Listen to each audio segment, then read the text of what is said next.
Good afternoon. I'd like to welcome everyone to this week's edition of Imperial as One's Belonging series, where we explore the lived experiences of individuals from the Black, Asian, and minority ethnic communities. Individuals who have taken the time to think about and to reflect on their journeys and how they've actually got there. And it's a real pleasure. I say this every week, and I also say this every week, right?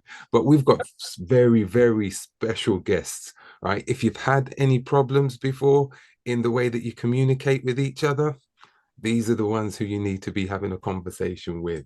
And our guest, guest this week is Dr. Andrea and Jonathan Taylor-Cummings. And they are the co-founders of The4Habits, which specialize in equipping people how to do relationships well. Um, so that you turn up better at home, at work, and in life. I'm really, really happy that you're here with us. We're Um, delighted. and I'm going to ask you, right, if you could answer this first question, both individually and then collectively. What was it as you were growing up which gave you your sense of identity and your sense of belonging? Great question. And is that I'm taking that, I'll go first and then John will fill his in. Um, I was born here in the UK. My parents left the UK and went back to Jamaica, where they're from, when I was 3. So my formative years were in Jamaica, in a country where it's Black majority, where they're very strong role models in industry, captains of industry who are both male and female, and and in a family where both parents had first-hand experience of what it's like to be discriminated against, how your color can be used against you, but were determined to bring us up with a strong sense of empowerment, of worth, of you're here on purpose for a purpose. And all those things helped to create a very strong sense of identity. Were people of faith as well. That was a big part of our growing up. So, uh, a real sense of who I am as an individual was formed on a strong foundation before coming to the UK when I was 24. And Mhm. that's the first time that I became aware of color, difference, racism, ethnicity, all Mhm. of that. But it was on a strong foundation already. What would you say for you? So I different story. I was not born in the UK. I was born in Freetown, Sierra Leone, West Africa, for those who don't Yeah. know it. But my father's job, through his job, did a fair bit of traveling. So when I was 3, 4 years old, we moved to the Caribbean for a few years. We lived in Guyana for a couple of years and Trinidad for a year, and then back to Sierra Leone, back to Freetown, where I guess I was there until my O levels, GCSEs for those who don't speak old money. Um, so my formative years were certainly not in the UK. Um, I think influences on family. There was always I come from a I guess a privileged line. My family wider family ancestors were very successful in Freetown. The name, the family name, Taylor Cummings. So Taylor Cummings, unfortunately, has nothing to do with Andrew. I'm both Taylor and Okay. Cummings. All my it was my grandfather who started this back in the day. But I guess I come from a successful line in that sense. So my grandfather was the chief medical officer in Sierra Leone. He was the mayor of Freetown. His father was the mayor before him. So the name was kind of a very well-known name. So I Right. guess there are very high expectations that come with the with the name. And I've always sort of felt that weight. Almost these are big shoes to fill. My father went on to be the managing director of Shell in Sierra Leone. So these are big shoes to Yeah. fill. So I've always had high expectations for myself, and I knew great things were expected of me. So I think that sort of helped form my identity. Faith forms a big part of it now. In the early years, less so. It was of nominal faith, but not of sort of practicing faith. Um, so I guess yeah, really, that's really what's kind of driven me to be. I've always known I've got big shoes to fill. You need to be doing something successful out there. So that's kind of it's never really been a weight, but more an expectation that I felt I've Mhm. had to rise up into. It's really interesting the differences that you brought into the relationship Mhm. actually in that, um Andrea, you coming from the perspective of your parents having foregrounded you, having experienced racism and other things themselves here in the UK, Yeah, they gave you the strength to actually recognize and to how can I put it? They gave you that foundation yeah, to build upon. And the same thing you Jonathan, you had a very strong foundation, even if it was just on the weight of expectation Mm. because of the historical legacy which came with the name Taylor Cummings. yeah, Yeah. Yeah. Yeah. So, And interestingly for me, racism was not something, it was certainly something that my father faced to some extent. I remember him sharing the story of when he wasn't general manager at the time. He was probably superintendent or something like that. He was coming up through the ranks, but he went at one point to ask his boss, who was uh, a white guy, mhm, for a loan to buy a car. And the mhm. response he got back was, no, why don't you buy a bicycle? And he thought, hang on, are you serious?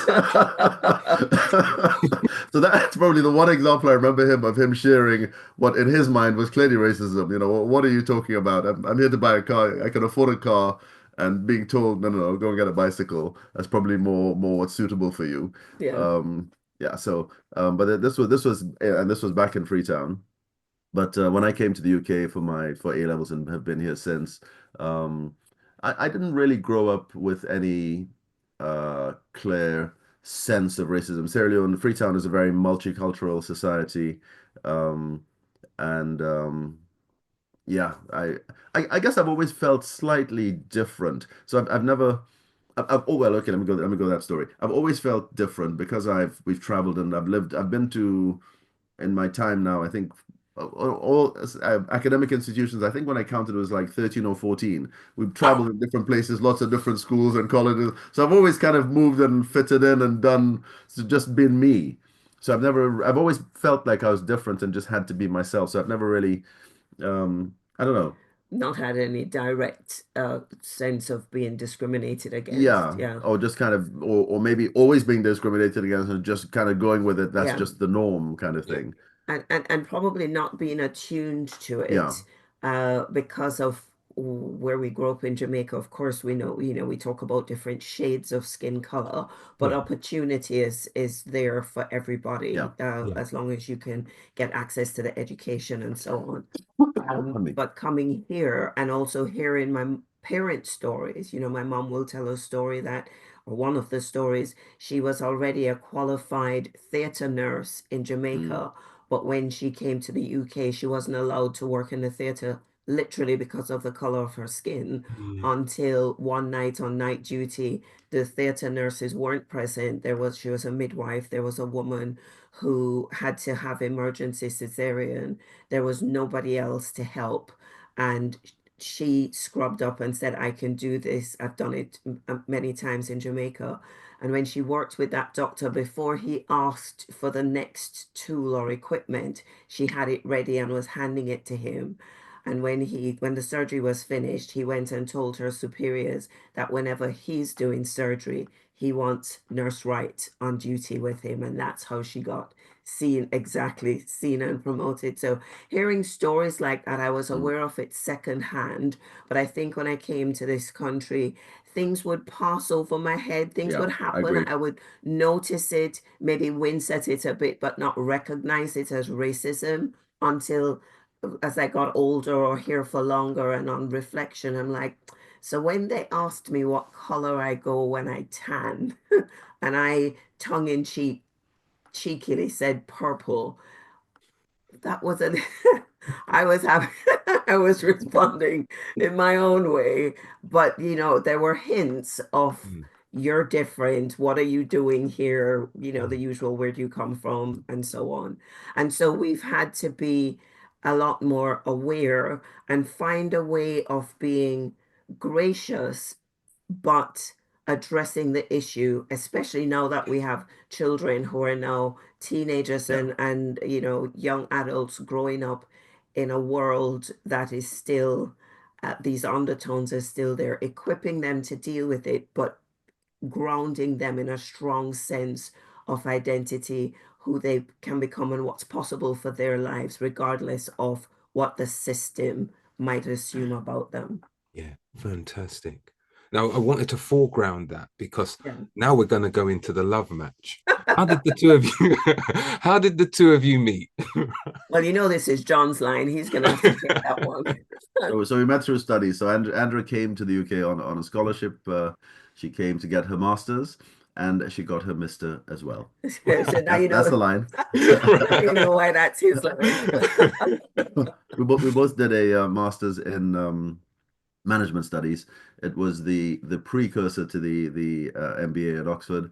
It was the as I said, MPhil in management studies as the Andrea came. We both did that program together. I was the year ahead of her.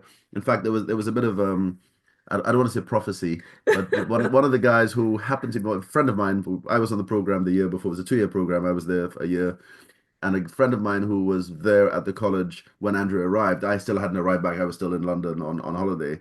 He calls me up and he says, "This girl has just arrived from Jamaica, and I reckon, mate, by the end of the term, you two will be dating." And I knew nothing of this. If I had known, it would have lasted a bit longer. And he was right. Well, it's clearly meant to be. That sounds like destiny prophecy there. Indeed, indeed. Yeah. So what was it about what was it about kind of like this fledgling relationship? What was it that you saw in each other which helped you to say, you know what, my friend was right. She probably is the one, or what was it? So for me, if I could jump in there for a second, he always used to talk about um, he was an economics student, Right. and he always used to talk about assets and liabilities. And he would say to me, "This one is an asset. This is a real asset. You don't want to let this asset go." I remember him saying that. This is a proper asset.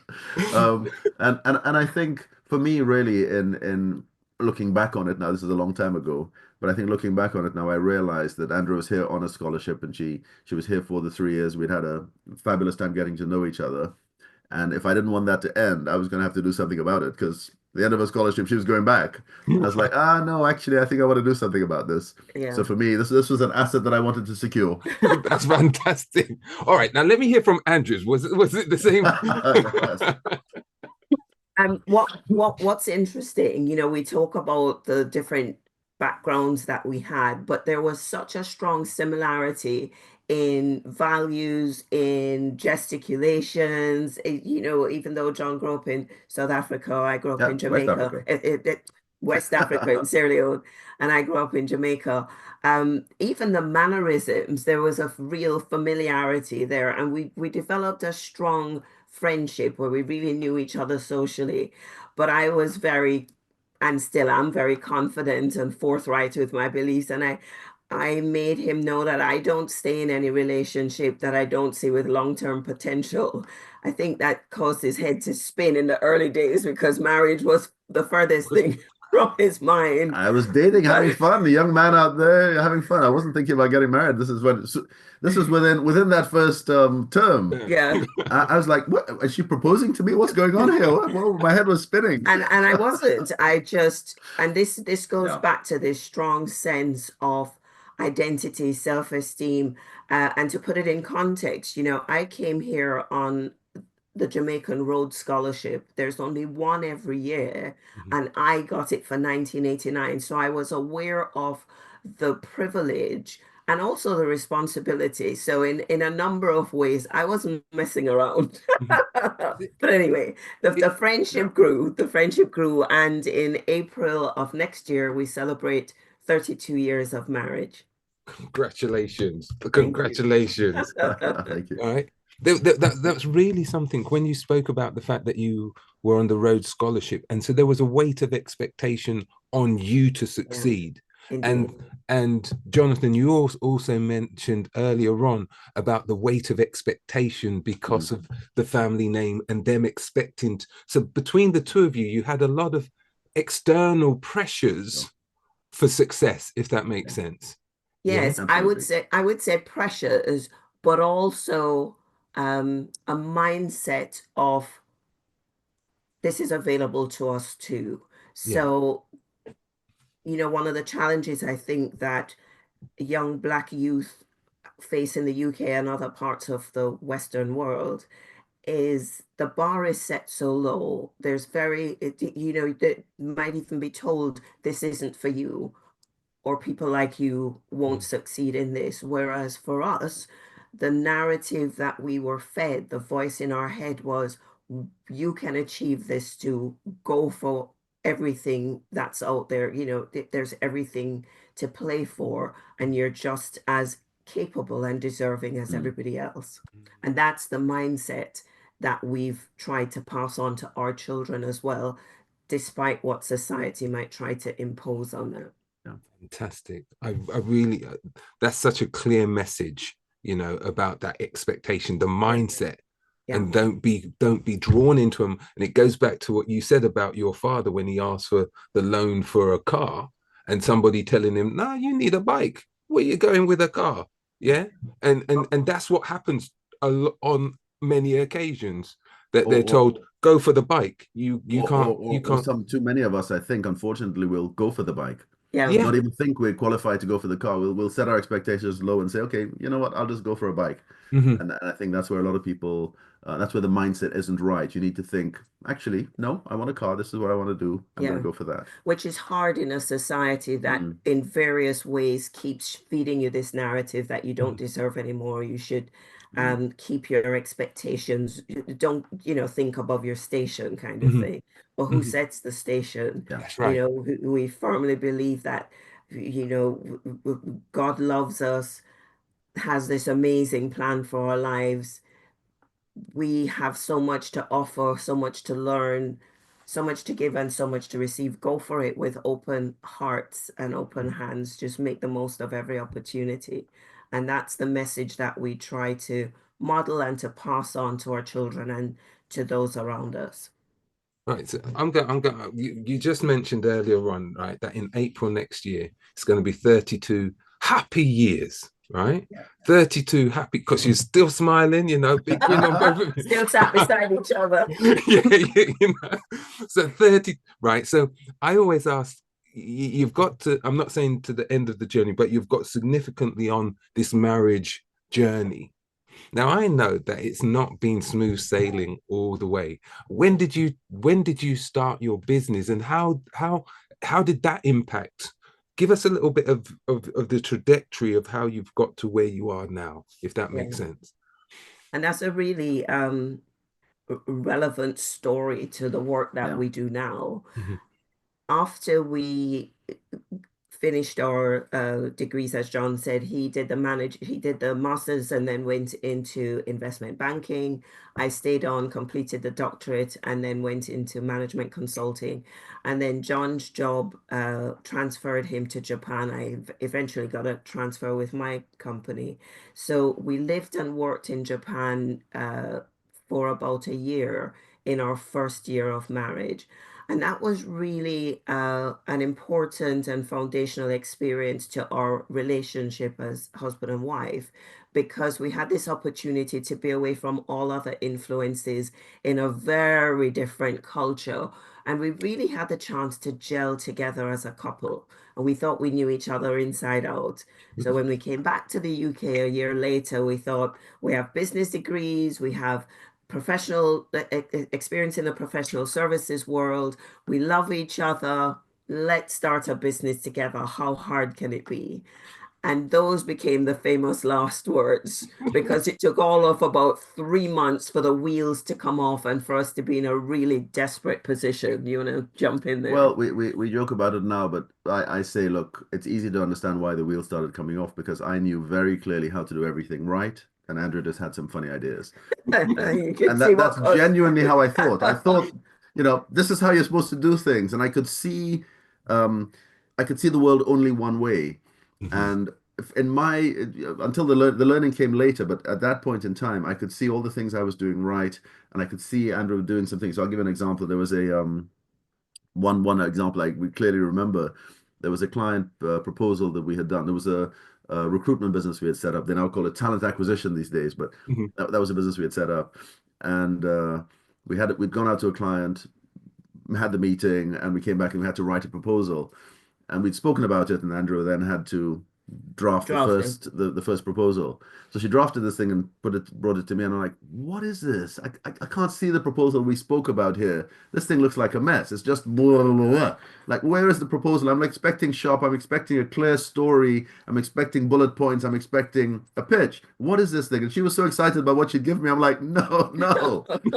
So I couldn't see I subsequently realized all the stuff was there. It was a real diamond in there that she'd given me, but it wasn't polished. So I couldn't see the good stuff in there because it wasn't presented in a way that my mind works. With the So structure she was and the frustrated that it didn't, I couldn't see the goodness, and I was frustrated that I wasn't able to see it because it wasn't presented in the way I needed to see it. So we had to learn that actually she's very good at coming up with ideas. As I call it, the diamond miner. She would go into the mines and she'll come back with some great stuff. But she's awful at polishing. So, but that's good. That's okay. We know that. Yeah. She's very, very good at some things, and I had to recognize those things and recognize I'm not such a good miner myself, but I'm a great polisher. mm, Together, what we produce, when you see that on a finger, you're like, that's what I call a diamond. So we had to learn our relative strengths Hmm. and learn how to work together. And actually, once we came across some material that really helped us, and we've built on that material over the last 30 years now. mhm. Um, and but initially in the early days, once we started learning this stuff, we're like, why did nobody ever teach us this stuff? Hmm. And how else can we share this? How can we share this with other people around us? And that really Hmm. has been a big part of our passion and drive for the last 30 years. 30 years. So we initially, we became avid students of relationship education. For me. As John said, with all the background that we had academically and professionally, why did we not know? You okay? Mm. Yeah. I'll survive. Bit of water here, I think. Sorry. Why did we not know all this stuff? So as we got to understand different personalities, different strengths, different work styles, because what we did in the early days was we spent a lot of time criticizing each other. You need to do this like me, or, forcing each other into our way of thinking and our way of doing things rather than recognizing that we had such different strengths. When we pull them together, what we call giving each other grace and space to shine in our own strengths, then we have an amazing team. And so we started sharing that evenings, weekends with anybody who would give us a platform, running even couples retreats. Started out very much in the couples world, and then realized that the principles that we were discovering applied to any relationship. And so in 2017, twenty Mhm. sixteen, 2017, after we both turned 50, you ask yourself, I know that's a surprise. Listen, when you said you'd been together 30 years, I thought, well, them two met in primary school, innit? you're very kind. Um, we asked ourselves, what do we really want our lives to count for? And we realized that this theme of equipping everybody to do relationships well, this passion, this vision of a world where we develop the foundational skills for doing relationships well as a natural part of personal and professional development. That's the thing that drives us. And so we started a full-time business together again in 2017, where we work with corporates, with couples. We started a charity to work with communities as well, to help strengthen relationships and unlock performance and results, whether in the corporate world or in in families, in couples, so that everybody can thrive at home, at work, and in life through having this foundation of strong relationships. Because I watched your TED talk, right? Ah, And I thought it was amazing, right? Listen to the podcast. I'm broadcasting other podcasts here as well because it was a really good podcast, right? Thank you.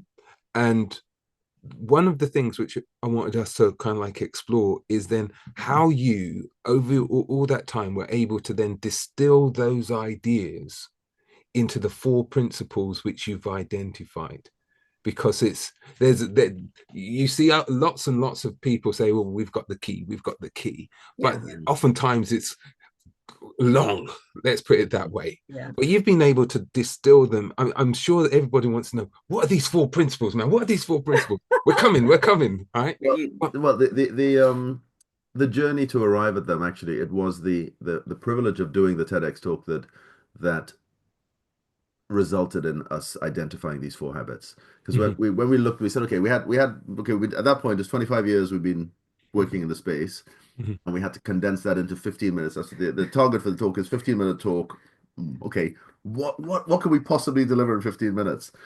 And in thinking back through at that point in time, it was several thousand couples, individuals, teams that we had worked with. Like, what is the common thread? And maybe inspiration from the Lord, perhaps. But Mhm. we realized that actually there were all the successful relationships that we had seen, they all exhibited 4 habits. All the struggling, challenged, um, fractious relationships were missing one or more of those 4 habits. And like, there are 4 habits to all successful relationships. Mhm. And we realized that actually there are 4 things that happen in life, 4 situations, four things that if people don't get them right, they end up in conflict situations and the wheels can come off very quickly. Mhm. So the habits, no surprises, address each of those 4 different areas. And the first of those areas is difference, where people come across difference. So like the challenge we had that I started explaining earlier, where we had a different approach, a different work style. And in fact, the CIPD, the Chartered Institute of Personnel and Development out there, the HR industry watchdog, Mhm. they say that workplace conflict comes from the biggest cause of workplace conflict is different personalities, different work styles, different approaches. And that was us. That was us. That was Yeah. absolutely us. So really, and usually what happens when somebody has a different approach to you, what we do, exactly what I did, I was textbook, we judge it. And Yeah. We criticizing. judge and we criticize and we go, that's the silly way to do it. This is the right way to do it. Even Mhm. if we don't say that, usually that's what we think. Mhm. And what we really need to do is we actually need to embrace that because there's a strength in what they're doing. Even if we can't see it, we need to understand it. So actually, a better approach, rather than judging it, is to get curious. So rather than get critical, habit one we say is be curious, not critical. And there's some magic words we like to use, which we say, look, help me understand. Help me understand those 3 words. Because really, what I'm saying is, I wouldn't have approached it like that. And That's I interesting. really don't get it. I don't So get it. So help me understand what you did. I'm not saying you silly so and so for doing it like that, but I'm clearly missing something. Mhm. Genuinely help me understand why you did what you did. I Mhm. could learn something here. And if you adopt that approach to relationships, it's far better than being critical, judging, and saying, what you do that Mhm. for. It's a much better approach. So habit one, be curious, not critical, is all about embracing difference rather than judging it. I love the use of the language as well in how you prompt greater discussion Mm. about those differences, yeah, because you can say that, as you said, you could say the same thing, but it lands differently very because it's different. not in an accusatory way or undermining or belittling the effort which somebody else has put in, you Indeed. Yeah. know. Indeed. Indeed. And if you don't get that right, what happens is, yeah, you can end up in a bad place very quickly. Look, conflict is going to happen. It's inevitable. The moment you have 2 uh, living, breathing people, and they've got different opinions, you put ego in there as well. Now you're on steroids. Conflict is going to happen at some point. Yeah. Uh, the conflict itself is not the problem. It's how you handle the conflict that makes all the difference. If you handle conflict well, you can actually strengthen relationships. You can come out in a much better place if you handle it well. If you handle it badly, those wheels can come off very quickly, big time. And you Mm. can be in and things can start to spiral. You then start to feed off the negative energy. You can be in a bad place very quickly. So handling conflict is key. And we say what you want to do is handle conflict very carefully rather than in a crushing way. Sadly, when you look at different personality approaches to conflict, most of us handle conflict selfishly. We go Mm. into a conflict situation and we're like, it's all about me, me, me, me, me. Even if we're not thinking that, it's like, yeah, you're a chimp. There's some Yeah. research, we won't go into that now, but there's some research that says we behave like the chimp inside us, the chimp paradox. We need to learn to overcome that and actually look for a win-win solution. And so Mm. habit number 2 is be careful, not crushing in conflict situations. Yeah. To Yeah. handle that conflict carefully, Carefully. and you'll come out in a much better place. Yeah. Mm.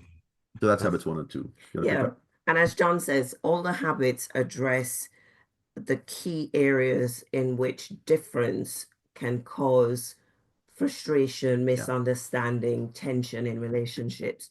So habit 3 is all about becoming more aware of the values, the different values that we hold, the prejudices that we have, the unconscious biases that cause us to make assumptions about other people and assumptions about how we should behave or the right way to be. So in a home context, we'll come up with, for example, different assumptions about how we treat money, whether you're a saver or a spender, or different assumptions about how you parent, what's the right way to be. In a workplace, it could be different assumptions about whose face fits. And that's how, we could go into the whole diversity and inclusion conversation. I won't recruit you because my client wouldn't expect a face like yours Mhm. or the gender you are to come Mhm. into our office. So it's not my fault. But Mhm. it's all these assumptions, or assumptions that because you're a woman with a young family, you won't qualify for the project that's Or you overseas. won't be interested in going. So you know what? We're not even going to put you forward for that one because you've got Yeah, a young family to look after. You know, Yeah, you're not going to want to travel, so we won't yeah, put you forward. Who said? yeah, indeed. yeah. So it's all these assumptions that cause us to really mistreat people. And if you want to be inclusive, you really need to learn how to treat people equally well, meaning in a Mhm. way that they understand good treatment based on their own values and their own assumptions. So habit 3 is ask, don't assume, to develop the habit and the behaviors of learning to ask more questions, to have more open, honest, courageous conversations, because sometimes these things aren't easy to talk about, but Mhm. we need to talk about them in order to build mutual respect and to build trust in the relationship. So Mhm. ask, don't assume. If I can jump in just for a second there, I think a big part of the problem is most of us assume that because something is important to me, of course it's important to you. And if it's not important to me, then, well, it can't possibly be important to you. Mm, So we have to ask rather than assume. Making those assumptions are our Achilles heel. They're really fundamental to causing problems. yeah. If we don't ask the question and we just go in assuming, like we were saying, the one of, not offering the young lady with the young family or the lady with the young family that opportunity, who knows that she hasn't put in place care arrangements for the children, whatever. She's maybe all that sorted out, and Mm, she's looking for that job, and you don't give her the job because you've made these assumptions. That yeah. can cause all sorts of problems. So Well, you damage relationships, yeah, don't Yeah, you, when you impose assumptions? exactly. And then habit 4 is all about becoming intentional in communicating value and appreciation. When McKinsey did some research post-COVID about the great resignation with people leaving organizations in droves, Mhm. one of the top reasons for leaving organizations was feeling unvalued, unseen, and unappreciated. And there's this saying that we've heard that we love, which says people go where they feel welcomed, but they stay where they feel valued. Sadly, in society in general, in our homes and in the corporate world, we tend to major on constructive feedback, is what we call it, where we're very quick to tell people to correct them and to point out where they can do better, but not very good at telling people what we appreciate about them, communicating value as an individual and just building warmth, connection, that sense of belonging in relationships. yeah, So habit 4, connect before you correct, is all about becoming much more intentional about communicating value. They said that to really maintain self-esteem and to maintain connection in relationships, you need a balance of at least 3 positive sort of yeah, feedback yeah. statements to every negative one, ideally 4 or 5 to help maintain self-esteem. But Mhm. we're not wired to have that ratio. We're far, we would flip it and give a lot more negative. But habit Most 4, connect before you correct, is about intentionally mm, changing that balance and communicating value and appreciation on purpose. I was just going to say, sadly, whether it's a cultural thing or what have you, most of us go, don't worry about that good stuff. That's all good. We take that as read. Let's focus on where you can improve. Yeah.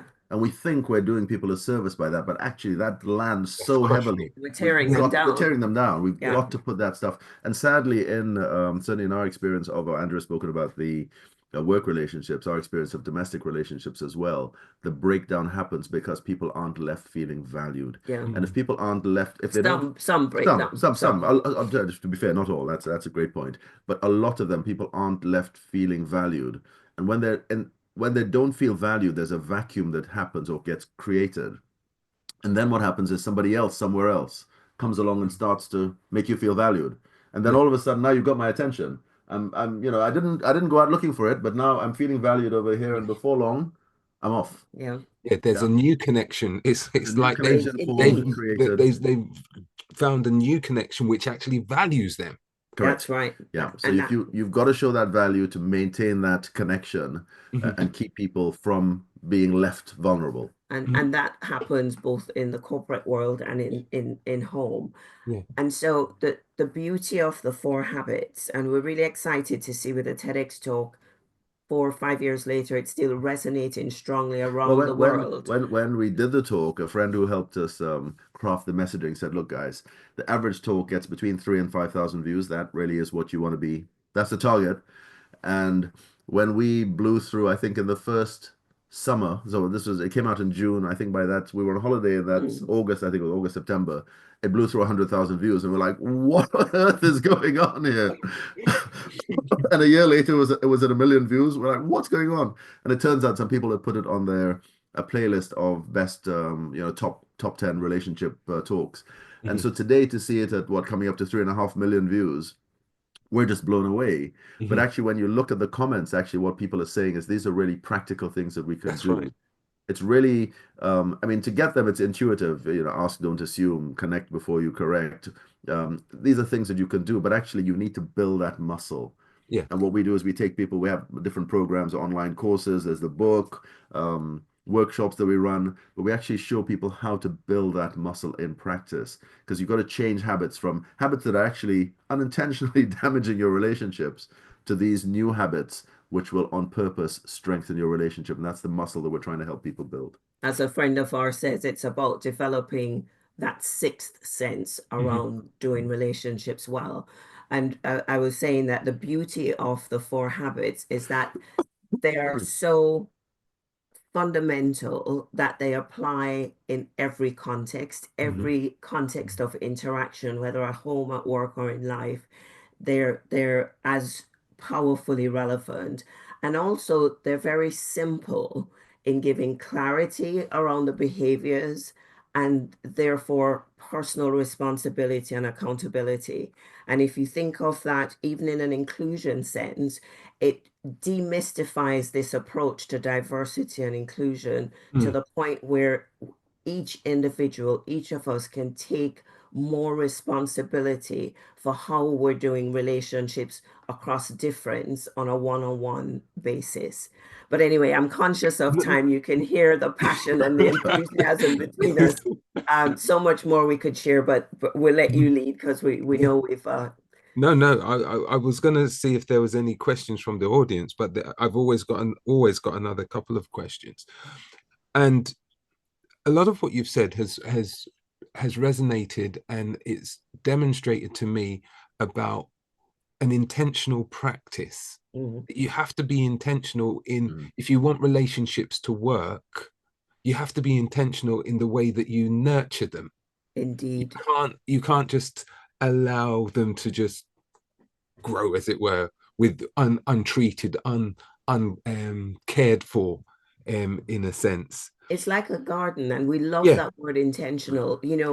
If you want a beautiful garden, and we're in England, we're known for Mhm. English gardens in the summer, beautifully manicured with roses. That does not happen automatically. The automatic default is chaos and weeds and everything overgrown. So if you want a great garden, you have to be intentional about cultivating it. And it's the same with every relationship. Mhm. And what blows our minds, especially after our experience, which almost broke us as a couple, we think so much of life and the quality of life that we experience depends on the quality of relationships we have, especially with our nearest and dearest.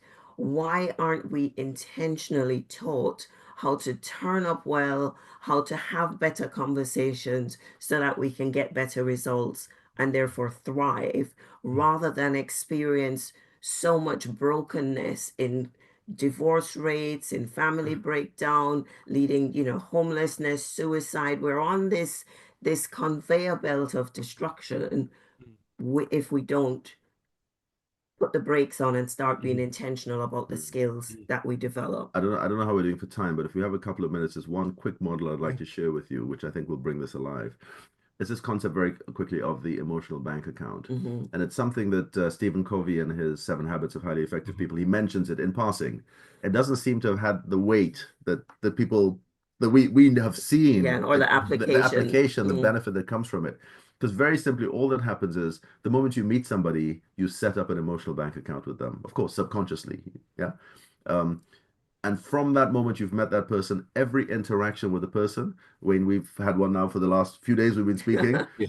we set up emotional bank accounts. Every interaction is either, if it's positive, it's a deposit into that emotional bank account, it's a cha-ching. If it's negative, it's sucking the life out of the relationship. Now, the beauty of understanding this is at any point in time, you can check in with that emotional bank account, and the balance in the account is a reflection of the quality of the relationship. Mm.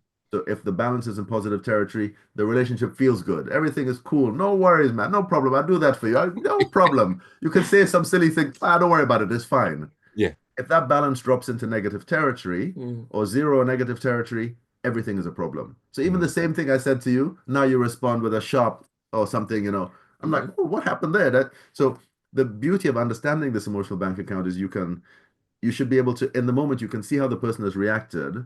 Note to self should be, that one didn't land so well. I didn't mean it like that. Another key point to make here is it's all about perceptions and nothing to do with intentions. I could have meant it with the best will in the world. It's all about how the other person perceived what I did. And if they perceive it as a withdrawal, it's a withdrawal. So what we need to do, success in relationships comes from managing that balance in the emotional bank account and keeping it in positive territory. Usually when you meet somebody, that you start in the honeymoon period, whether it's at work or in probation period at work or honeymoon in relationships, you start with a positive balance. But if you're doing things unintentionally that are draining that bank, that account, and you get to zero into overdraft, that relationship, like you were saying, you've got to be intentional. That relationship is on its way out unless you can find a way to firstly stop doing the withdrawals you're doing, and don't leave it there, because if you leave it in negative territory, It's still things are negative. going to get bad. Yeah. You have to learn how to make deposits on purpose and get back into positive territory. Yeah. So if you can do those two things of stopping making withdrawals and starting to make deposits, and you can get your emotional bank account into positive territory, that's how you survive the 30 years that we've done. And surprise, surprise, the habits that we share, habits 1 and 2, will help you stop making those withdrawals unintentionally. Habits 3 and 4 will help you start making deposits on purpose. So that's why the 4 habits are so powerful, because they help you maintain, build emotional buffer in your account and get into positive territory and stay there. Yeah, they help you. That's so well said. And it's great to share that context because they help us become more responsible for how our behavior lands with the people around us, to manage our impact and manage our influence. And I love to, dovetail between personal relationships, the work relationships, and this drive for better inclusion. If you think about historically, the drain that has happened in the collective emotional bank account of certain ethnicities, Black people, for example, it's no surprises that interactions might start from an overdraft because of all that we've carried in the past. Absolutely. And the more people understand that and the context, the more others can be more careful than crushing in the things that they say, more curious than but it also empowers us to help manage our own inclusions by being aware of where our emotional bank account historically has been and have more open, honest conversations about what works for us and what good treatment looks like. So, so much more that we could go into, but I wanted Yeah. to, I, wanted I, to I, tell. I know that you've got a podcast that you're releasing or it's coming out soon. And I'm going to say to people, once this podcast gets up and running, I've heard the trailer.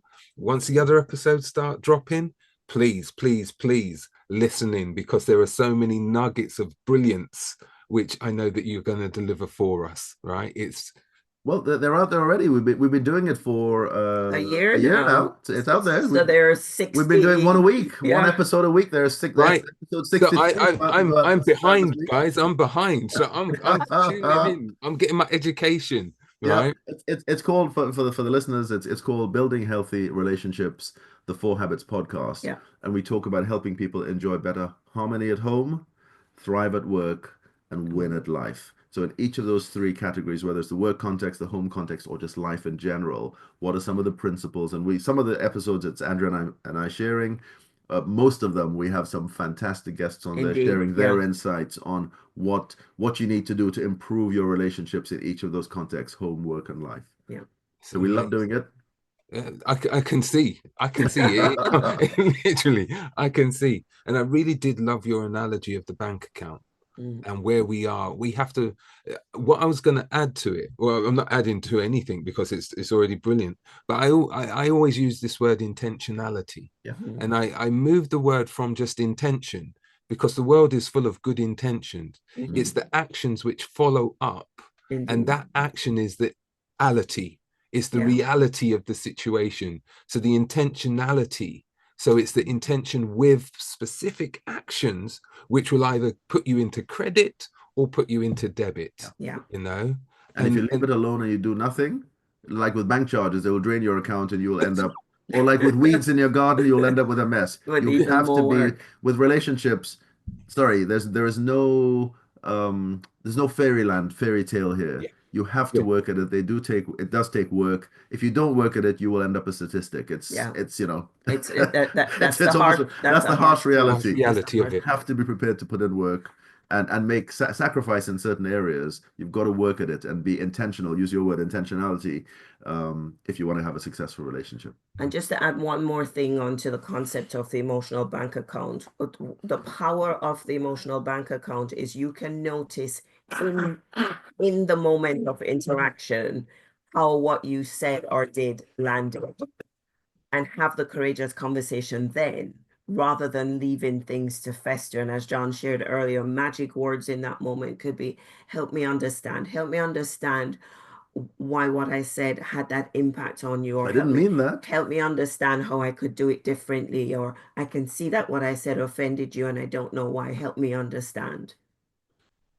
There is I'm going to put a disclaimer on, or a kind of like a caution, because sometimes when it's landed, it can be so raw because you've touched a nerve that sometimes space may well be necessary, unless things are going to really spiral out of control. And I think you gave an illustration on, I think it was your TED talk, where you had a couple, and at one point towards the end of your interaction with them, the wife in the couple turned around and said,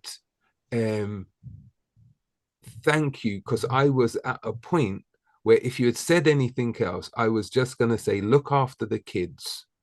And I was effectively, she was about to go and commit suicide. But the intervention which the two of you put in place meant that there was a point of restoration and healing which was able to take place. And so she moved from that position to a position of safety. Yeah. I think definitely having the conversation helped give different frameworks. We can't claim responsibility for the whole thing.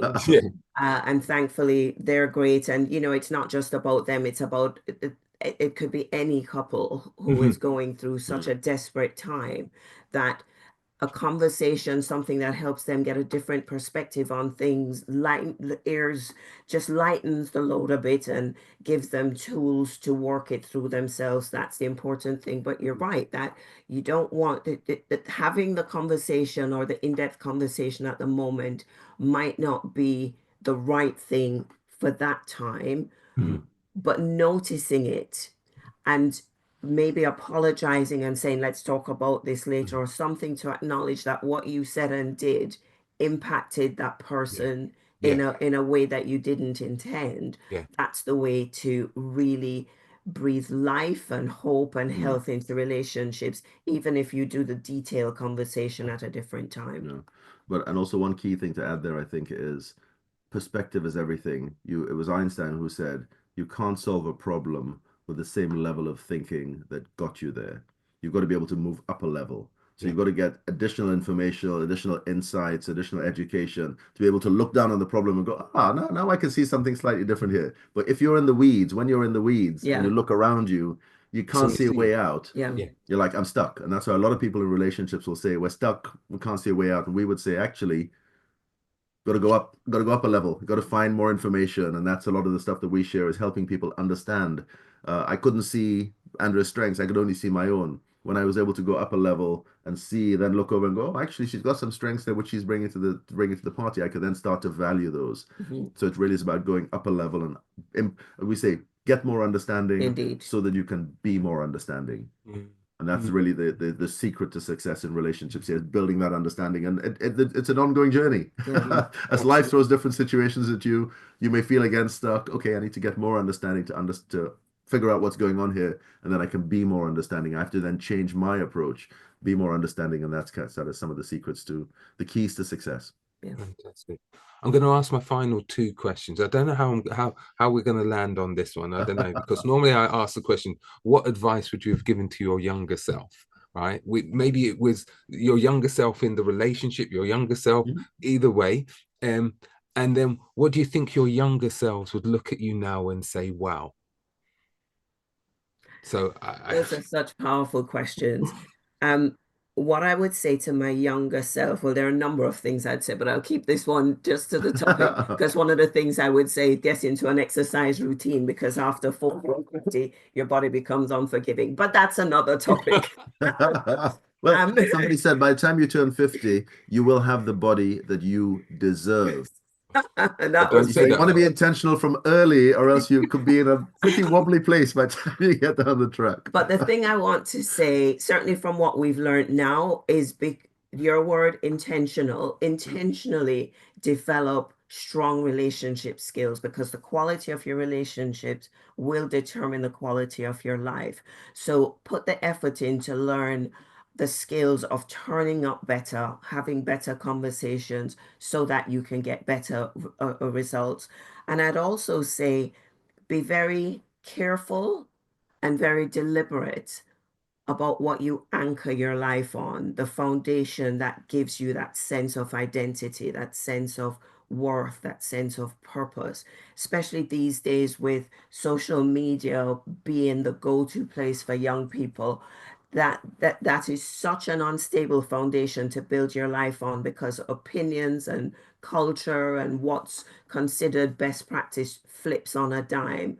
Mhm. Find an anchor that holds for life, Mm. so that your self-esteem, your sense of self-worth, what you expect of yourself, what's possible for you in life, stays consistent and unchanging, even when things are difficult. For us, it's been our faith, our Christian faith has held Mhm. us firm through very challenging times, but we've thankfully don't question whether or not we're here by accident. We're here on purpose with a great work that still keeps us fired up 32 years on. Fantastic. And What would you say? And for me, I would say, um, what was the question again? It was about, What, what would you say to your younger I would self? say to my younger self, absolutely. I would say to my younger self, think about what's most important to you as early as you possibly can. Mm, For me, that kind of thinking came a little bit later in life, Mhm. probably about 20, 25 years ago, something like that. I was already kind of 30. You want to think about that as early as you possibly can. So for me, sadly, was at the point where we lost Andrea's dad, and I Mhm. started thinking about life and thinking about living a life of no regret. He lived a wonderful life, and Mhm. I thought, okay, how do I also make sure that when I get to, sadly, he went early, but how do I make sure that whenever I go, I can look back on my life and think, yeah, I have no regrets. Mm. I came across 5 principles for life, and I identified another 3 which I added to them. So I have this 8 F's framework that I talk about.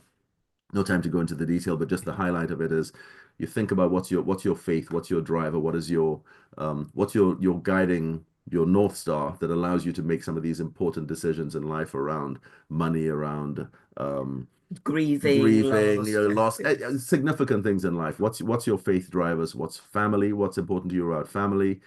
And family and friends, maybe if you put them in the same, a similar category there, don't assume that they're always going to be around. You have Mm. to invest in them if you want them to stick around. Mm. So faith, family, friends, your fitness, we've touched on that already, your finances, and then I added 3 to them, which is around fulfillment, which is around you as an individual, what lights you up and keeps your eyes bright. Mhm. Foundation is about give back and making a difference on this planet. And the eighth F that I added was really about fun. Because my personality type, I'm a natural workaholic. I don't make time for fun. When fun happens, I love it, Mhm. but I have to be on purpose. I have to put it in my diary, make sure I have fun. Otherwise, I'll just work, work, work, and get to the end and think, hang on, I didn't have any fun. So I have to be on purpose about those 8 things. And so I would encourage other people, think about your life in those 8 categories, perhaps, or find categories that are important to you, and then go about actually trying to live on purpose to maximize each of those. Maybe look for role models in each of those areas or mentors or whatever it is, but try and be your best in each of those areas. Be intentional. Go back to your word, Yeah. but intentional about what's really, really important to you. Mm. And then the other question was, what would my younger self say? Wow. He'd say, look at what you landed. Oh. Look at the asset you landed. The most beautiful, brilliant, caring person, and you managed to keep her for 32 years. Wow. You've done well. I think that's a good note to end on. I think so. I don't think we can top that. That's amazing. I have to say, I haven't done too badly either. Yeah, wow.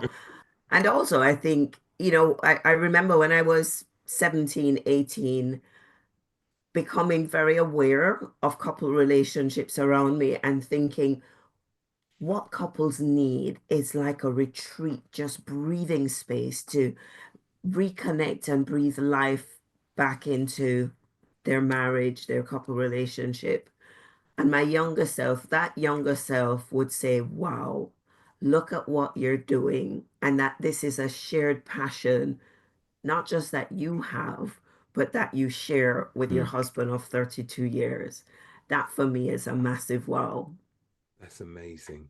Yeah. That is so amazing because I don't want to add anything to it, but from your 5 F's, where you said about having your focus, your purpose, Mm-hmm. from 16, 17, you already knew what your focus Mm-hmm. and purpose was. Mm-hmm. It Yeah. was just convincing Jonathan that that was his purpose too. And the great thing is I didn't have to convince him. It was because of the Yeah, experience we had together. It yeah, Yeah. became a mutual passion. yeah, So, and that was important as well, that he wasn't doing it because of me, yeah, Mm. but that it was his desire and his as passion well. as well. And it genuinely is. It Fantastic. individually and together, it lights us up.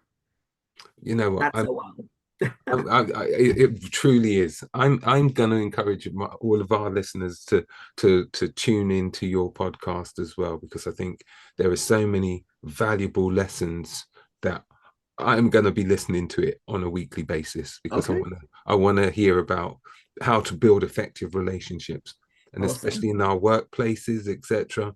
We can see where when the wheels come off, it can be catastrophic. Yeah. Indeed. Yeah. Yeah.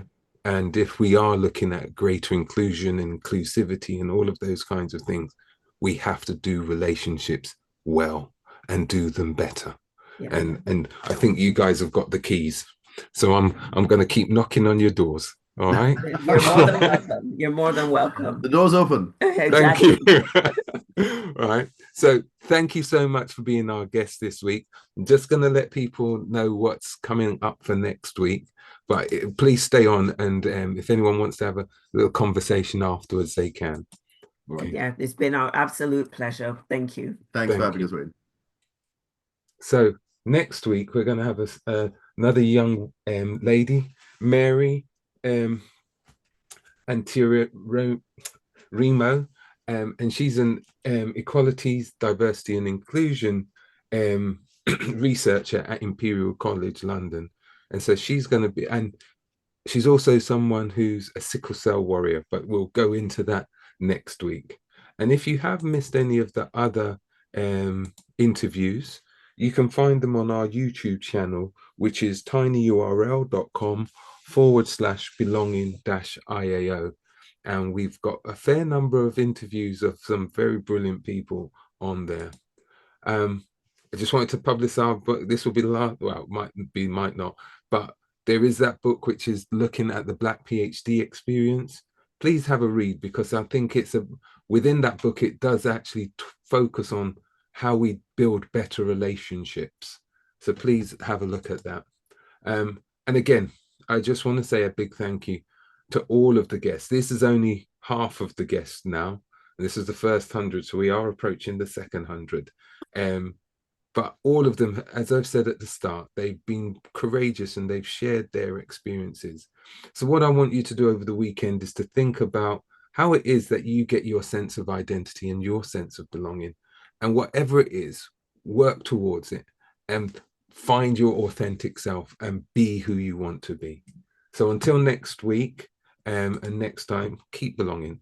And we want to say a big thank you for that. All right. Bye-bye. Bye-bye.